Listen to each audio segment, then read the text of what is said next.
Okay. In previous lecture we did with lecture number 4.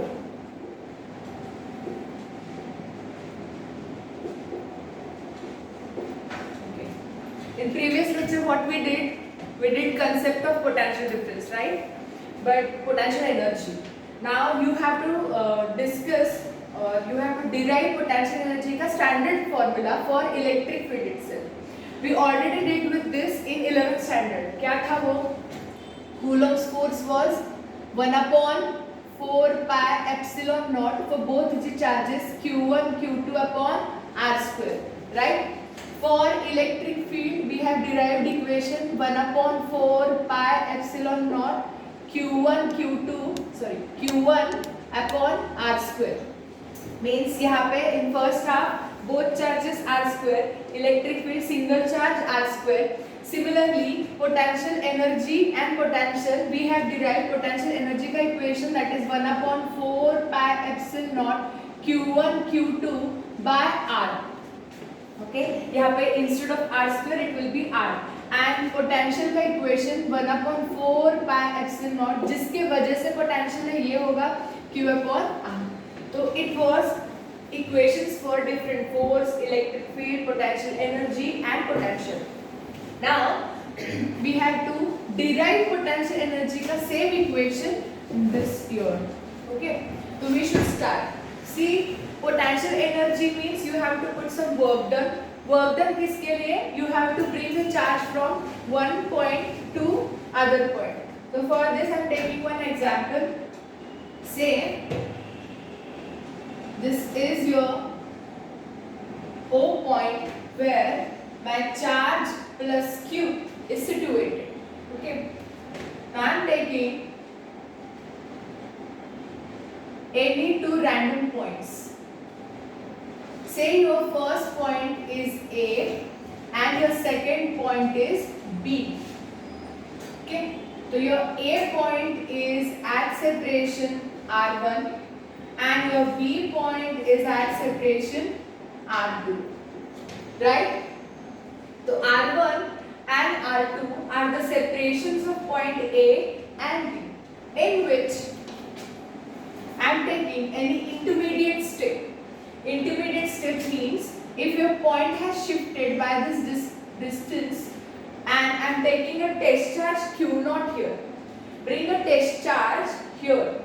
ठीक है, and it has shifted by a distance कितना dr.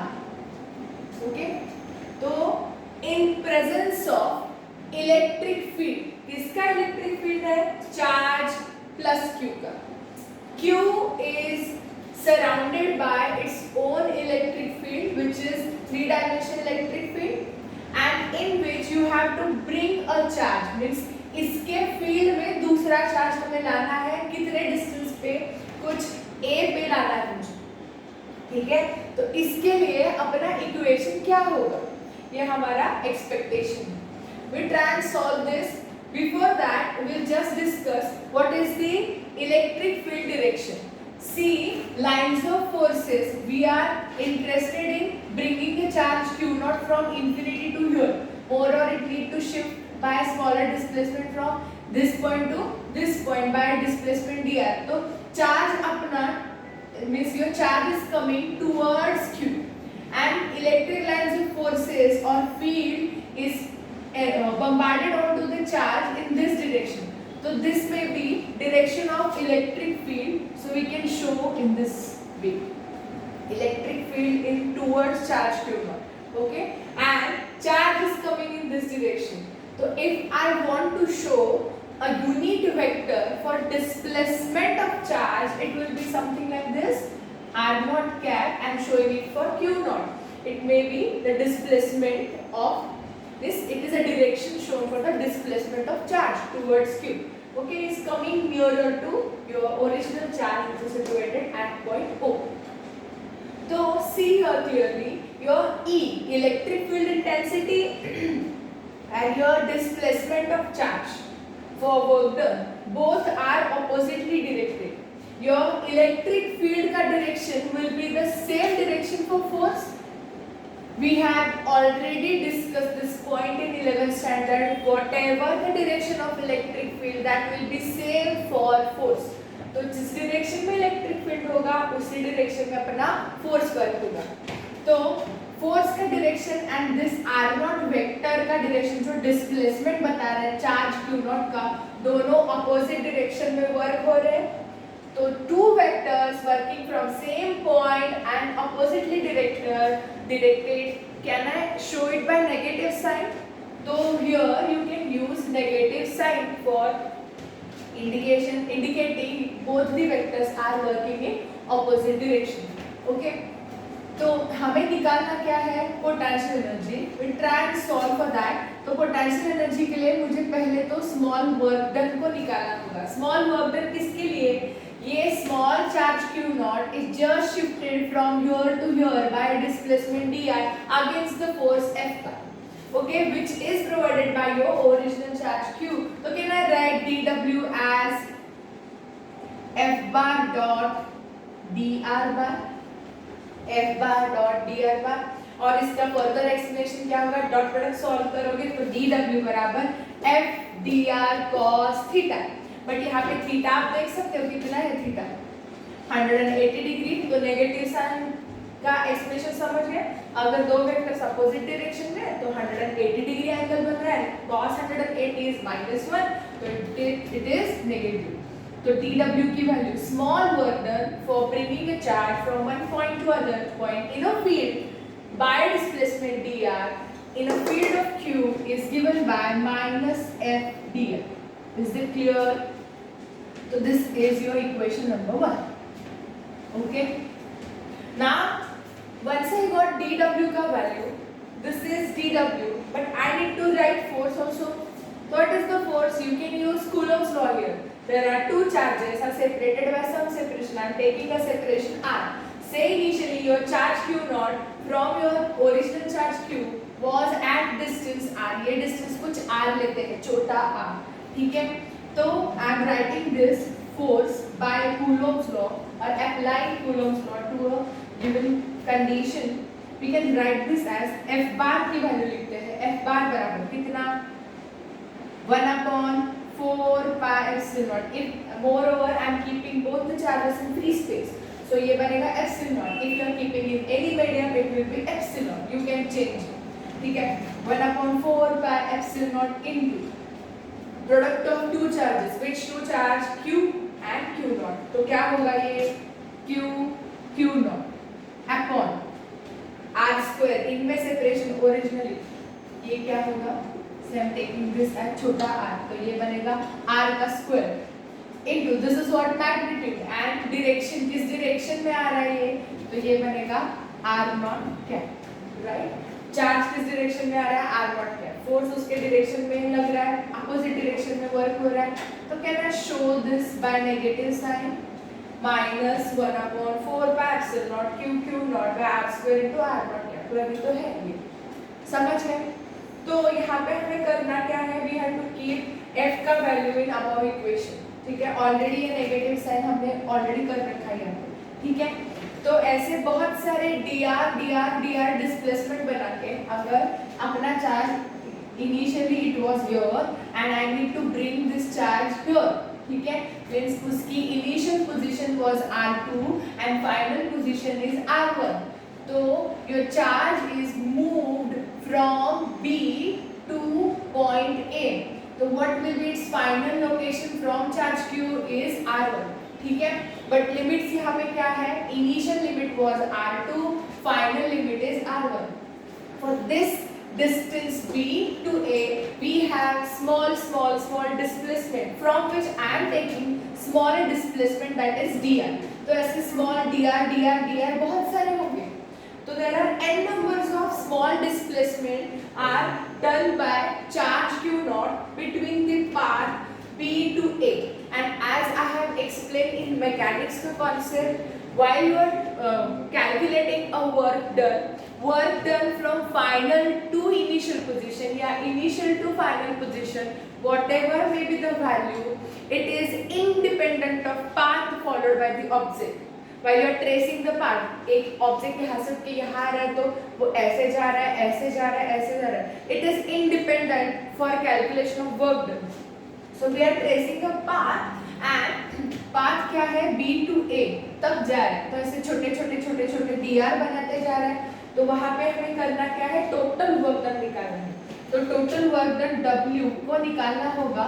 तो smaller dr के लिए कितना वर्क डन जा रहा है, dW जितना, राइट. तो अगर मुझे कंप्लीट वर्क डन निकालना है तो you can take integration but limits put करने होंगे. क्या होंगे limits, upper limit to lower limit. Upper limit क्या है R2, लोअर लिमिट क्या है R1.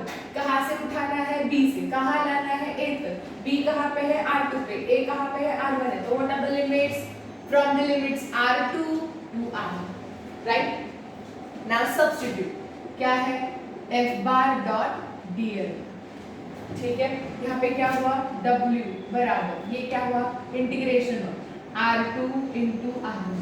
F बार डॉट dr बार एक्चुअल में कितना है, minus F dr is minus f. Now I am using negative sign. There is no need to use it again. यहाँ से minus F कर रहे हो, फिर से यहाँ से माइनस एफ की वैल्यू माइनस लिखोगे तो हो गया. यहाँ पे रॉन्ग हो सकता है. एक तो ये सॉल्व करके लिखो या डायरेक्टली एफ बार की वैल्यू लिखो and then solve dot product. It will be easier. ठीक है, बट अपना फोर्स जो है वो नेगेटिव ही होना चाहिए. तो W इक्वल्स टू क्या होना है, R2 from R1 minus F. F की वैल्यू क्या है, 1/, I am taking magnitude only, 1/4 pi epsilon naught q q naught by r square. तो ये क्या होगा, 1/4 pi epsilon q q naught upon r square into dl. This is your f along with negative sign into dl. Negation दिख रहा है ना यहाँ पे.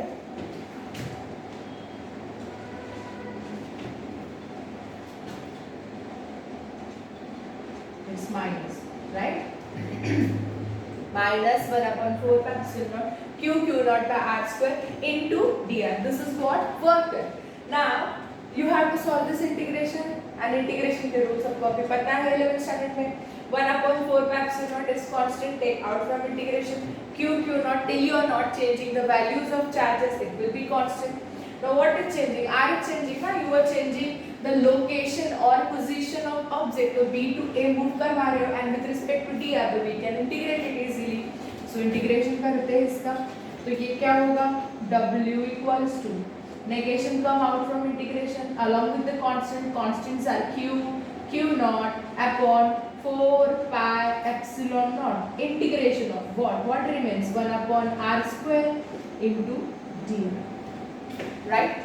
एंड इसका इंटीग्रेशन सॉल्व करना है. इंटीग्रेशन का इक्वेशन क्या होता है, x to the power n. Integration of x to the power n क्या होता है, integration of x to the power n बराबर x to the power n plus 1 by n plus 1. तो यहाँ पे अपने पास वेरिएबल है r and we can with respect to differential r. तो ये क्या होगा, use it r to the power -2 dr. ये इसका फॉर्म है ना, 1/r square. Can I write this r to the power -2 r dr. तो ये कैसे होगा, r to the power -2 plus 1 upon -2 plus 1. तो ये बना r to the power -1 upon -1, right. r to the power -1 upon -1. तो टोटल टर्म क्या हो गई इंटीग्रेशन की, नेगेटिव. तो can I write here w equals to, ये क्या हो रहा है, ये ऑलरेडी माइनस है ही, q naught upon 4 pi epsilon. Remember you have to carry the sign to the next step. अगर ये भूल गए तो पूरा टर्म नेगेटिव अलग हो जाएगा. ठीक है, इंटीग्रेशन भी नेगेटिव आ रहा है, माइनस. इंटीग्रेशन को ब्रैकेट में मेंशन करते हैं माइनस r रेज़ टू -1. ये -1 this negation, r to the power -1, r to the power -1. Can I write this as 1/r. But now you have to use limits. Limits हमने लिखे नहीं, r2 to r1, r2 to r1, carry to this r2 to r1. Okay, now this minus becomes plus. तो w equals to ये क्या होगा, q naught upon 4 pi epsilon. तो upper limit minus lower limit. तो ये क्या होगा, 1/, R2 minus 1 upon R1. ठीक है, बाय यूजिंग साइन हियर. ठीक है, तो ये क्या होगा, W बराबर Q Q नॉट, ये क्या हुआ 1 upon 4 pi epsilon naught into Q Q not upon Q Q not into 1 upon R2 minus 1 upon 2. ठीक है, तो दिस इज व्हाट W की value. And once you get W, W is क्या होता है, potential energy. Potential energy is equal to U. Potential energy क्या है, U. तो U कैसे लिख सकते हो, U बराबर 1 upon 4 pi epsilon naught into Q Q not into 1 upon R2 minus 1 upon. ठीक है, इट्स पोटेंशियल एनर्जी का इक्वेशन. राइट नाउ ये एक स्टैंडर्ड इक्वेशन हमें मिल रहा है, तो अपने फॉर्म में थोड़ा सा चेंज करते हैं. If I am taking capital Q as Q1 first charge, Q naught as Q2, okay, and final position मुझे लाना कहाँ पे चार्ज है, सिस्टम में लाना है, किसी r डिस्टेंस पे लाना है. एंड कहाँ से उठा के ला रहे हो, R2 से उठा के, आई मीन इन्फिनिटी से उठा के ला रहे हो. तो ये कैसे होगा, it will be R1 minus, right, R1 minus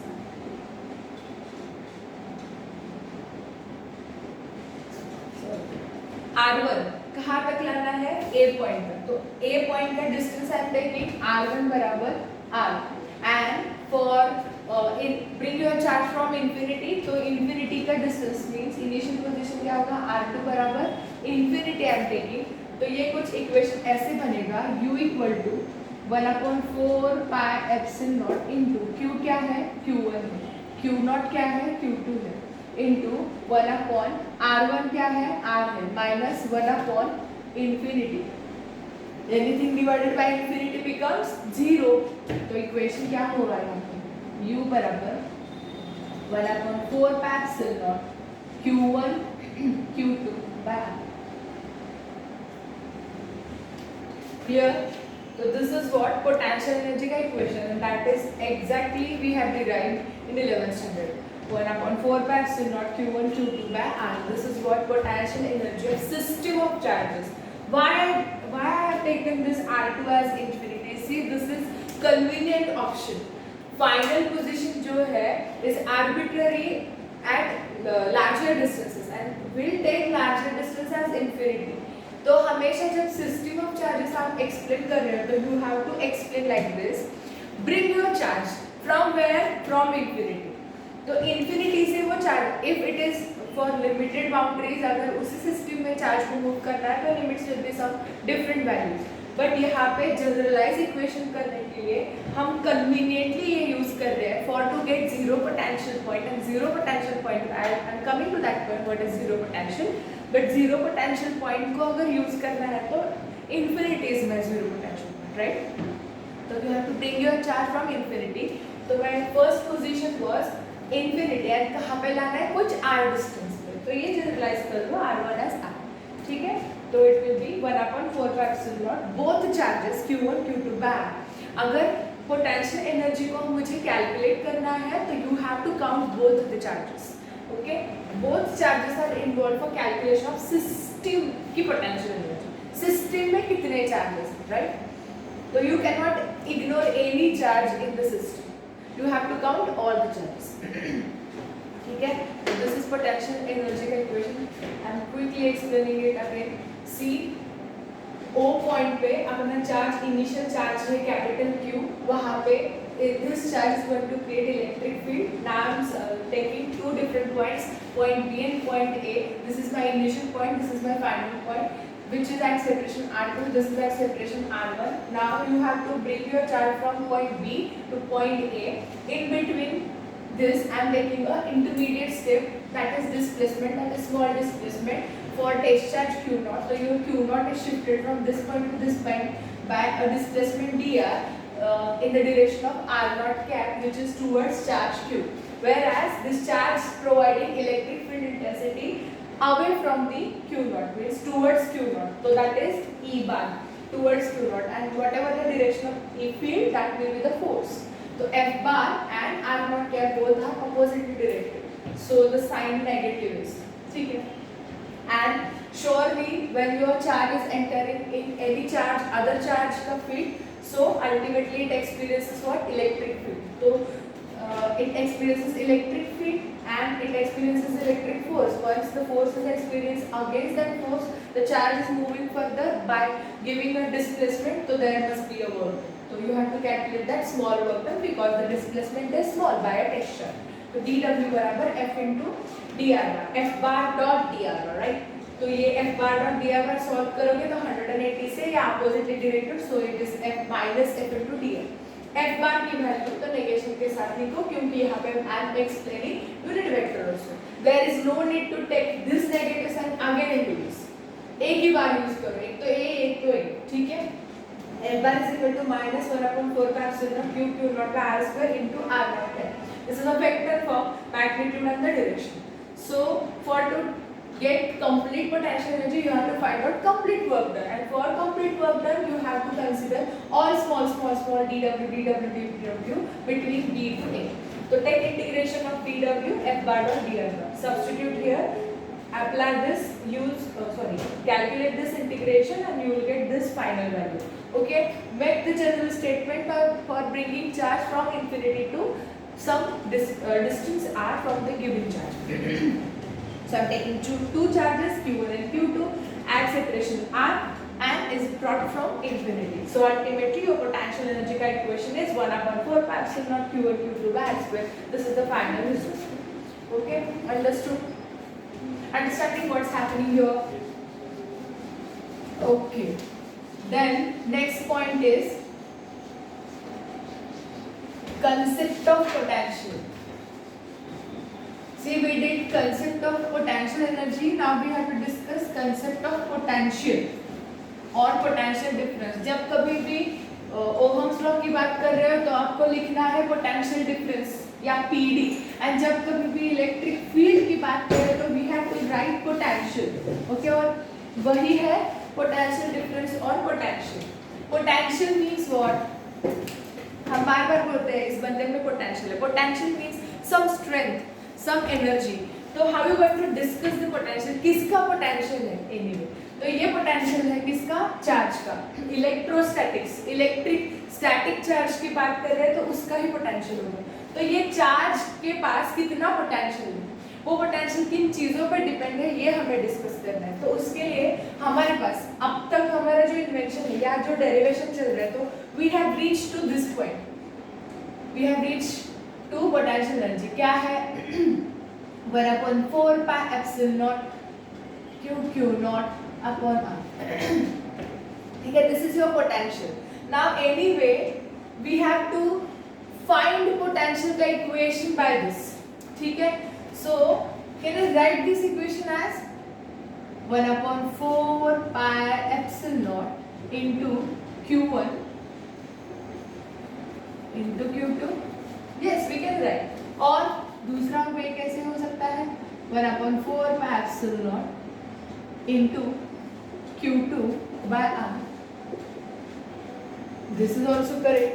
Yes, we are doing just multiplication. q1 एक बार ब्रैकेट में लिखो, q2 एक बार ब्रैकेट में लिखो. ये लिखने का तरीका क्यों है? This is what divided by r. This is what something related to charge q1 and this is something related to charge q2. Already we done in 11th standard was v. V was 1/4 pi epsilon naught into q upon r, right? So this is what potential of charge q. किसका potential है? Charge q का. Means charge q ने उस field में r separation पे कितनी energy दे रखी है. ये अगर चार्ज यहाँ पे है उसका समझ लो इतना ही स्फीयर ऑफ इन्फ्लुएंस है. उसकी स्ट्रेंथ के अकॉर्डिंगली उसका sphere of influence. Not necessary हर एक पॉइंट पे चार्ज ने सेम पोटेंशियल दिया है. नहीं, चार्ज हर अलग अलग पॉइंट पे अलग अलग एनर्जी डिस्ट्रीब्यूट कर रहा है. तो वो डिस्ट्रीब्यूशन पोटेंशियल के फॉर्म में आप काउंट कर रहे हैं. तो वो किस पे डिपेंड है?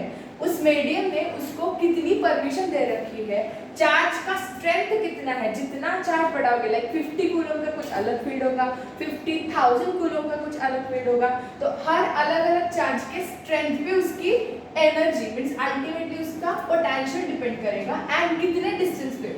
अगर नियर बाय यहाँ पे आपने चार्ज रखा है और यहाँ पे आप एक पॉइंट कंसीडर करें तो you will get maximum potential, वो स्ट्रॉन्गेस्ट होगा ना, वहाँ पे उसका ऑरा स्ट्रॉन्ग है।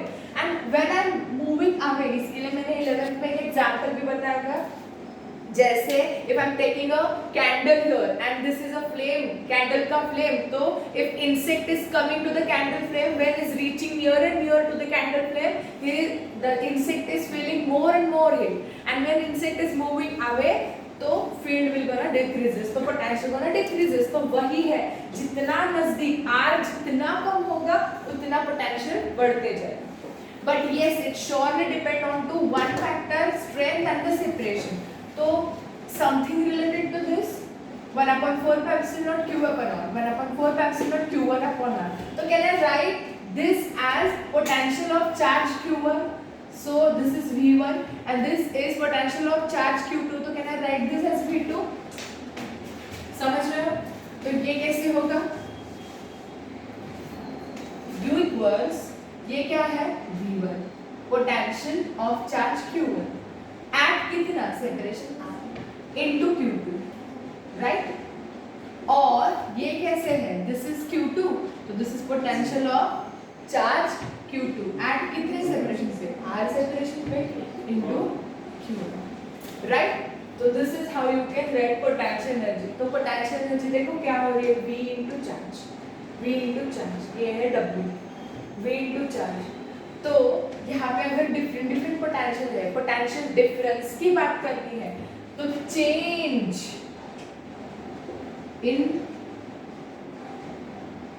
Potential, so I'm taking v2 minus v1, say finally it is v2 and initially it is v1, तो ये कुछ ऐसे होगा, final energy was u2, initial energy was u1, u2 minus u1 upon, यहाँ पे क्या होगा, किसकी वजह से? वो पोटेंशियल क्रिएट हो रहा है अपॉन चार्ज, ठीक है? And u2 minus u1 change in what?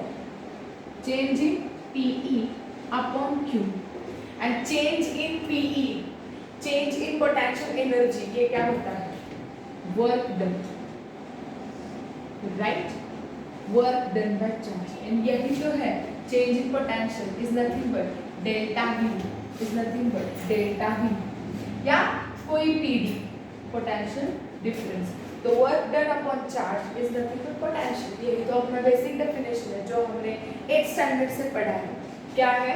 Potential और potential difference is work done upon charge. अब हमने जब सिस्टम ऑफ चार्जेस की बात करी थी तो W is equal to Q into V। तो bring your first charge in presence of second charge. तो फर्स्ट चार्ज ने सेकेंड चार्ज के अगेंस्ट कुछ ना कुछ पोटेंशियल कर रखा है उस फील्ड में, तो वो वहां से उठा के उस चार्ज में लाना है, तो उसके अगेंस्ट उसको वर्क डन करना है। तो Q into V बराबर W, Q into V बराबर W वही है, या W अपॉन Q बराबर V। We are talking about concept of potential. तो पोटेंशियल का बेसिक डेफिनेशन कैसे है देखो, पोटेंशियल का बेसिक डेफिनेशन V बराबर W अपॉन Q। एंड यहाँ पे क्या हो रहा है? Potential difference is work done upon time, या V2 minus V1 equal to U2 minus U1 upon Q। Now this is V1 into Q, first charge का potential into second charge, that is energy, और second charge का potential into first charge, that is also energy। समझ गए? This is what concept of potential means। concept of potential में क्या है? इसका just definition। and potential का unit क्या होता है? एनर्जी का यूनिट है जूल, पोटेंशियल का यूनिट है because this is potential difference is nothing voltage, तो ये है वोल्ट। तो पोटेंशियल का यूनिट है volt.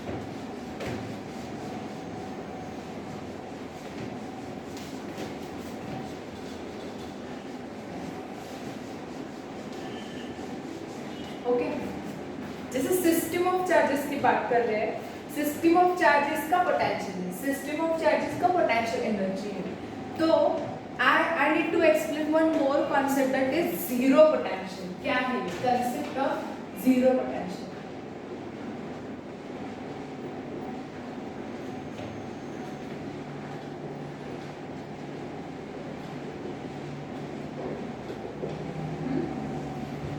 Concept of zero potential देखो, इसके वर्ड में या इसके एक्सप्लेनेशन में उसका मीनिंग है जीरो। जहाँ पे कुछ पोटेंशियल नहीं है, that is zero potential point. वो कहाँ होता है? Is it feasible? It is possible to get that point? Yes, it is possible. How we calculate that? उसका लॉजिकल एक्सप्लेनेशन जो है will initially explain and then will come to the mathematical part. Okay, और जब कभी आप potential का actual derivation करोगे, it will be a case of zero potential. Okay, तो initially I am explaining how we discuss, और physics में zero potential कब डिस्कस किया जाता है। देखो, अगर आप ऐसे कर रहे हो कि आपको एक चार्ज, यहाँ पे सिस्टम है, एक्स वाई जेड की एक सिस्टम है, यहाँ पे एक्स है, वाई है, जेड है, ओ पॉइंट है, और एक यहाँ पे ऑलरेडी एक चार्ज है, तो उस चार्ज के इस सिस्टम में मुझे एक चार्ज को लाना है, दूसरे चार्ज को लाना है, तो मेरा इनिशियल स्टेज कहाँ से वो उठाना होगा? I need to pick up that charge from infinity and bring to this system and to some separation. इस चार्ज में कुछ सेपरेशन होगा और वहां पे मुझे वो लाना है, बट मुझे इनिशियली कहाँ से उठाना होगा? वो लोकलाइज चार्ज या स्टैटिक चार्ज इंफिनिटी से उठाना होगा। It is more convenient method to calculate the potential energy for the system of charge। जब कभी भी सिस्टम ऑफ चार्जेस का कैलकुलेशन होता है तो अपने कन्वीनियंसी के लिए फिजिक्स में ऐसे कंसीडरेशन है, bring your charge from somewhere. Somewhere कहाँ से? मैक्स पॉसिबल और लार्जेस्ट डिस्टेंस कहाँ है? इन्फिनिटी, जहाँ पे कुछ पोटेंशियल है ही नहीं। एंड फॉर्चुनेटली देखो, it is not possible to create electric field to that extent. Infinity तक कोई भी चार्ज का फील्ड तो हो नहीं सकता, तो वहां पे कुछ फील्ड ही नहीं है, तो वहां पे कुछ पोटेंशियल ही नहीं होगा, तो वहां पे कुछ पोटेंशियल एनर्जी भी नहीं होगी, तो that point is considered to be zero potential. तो ऐसे एक अंडरस्टैंडिंग है या ऐसे एक रेफरेंस है, यहाँ से उठाओ, यहाँ कौन से भी सिस्टम में लाओ, सिस्टम इज डिसाइडेड है कौन सा है, 3 डायमेंशन है, 2 डायमेंशन है, 4 charge system, n number of charge system, वो डिसाइडेड होता है, बट कहाँ से लेना है? रेफरेंस चेक पॉइंट कहाँ से है? इंफिनिटी से, and that point is considered to be zero potential point. ये क्यों है? मैथमेटिकली इसका प्रूफ फॉर्मूला में ये जीरो कैसे बनता है, I will explain to you later. But ये है अपना टेक्स्ट बुक का पॉइंट, बट अभी एंट्रेंस में हमें एक पॉइंट आता है। Now I am explaining entrance point, this is extra.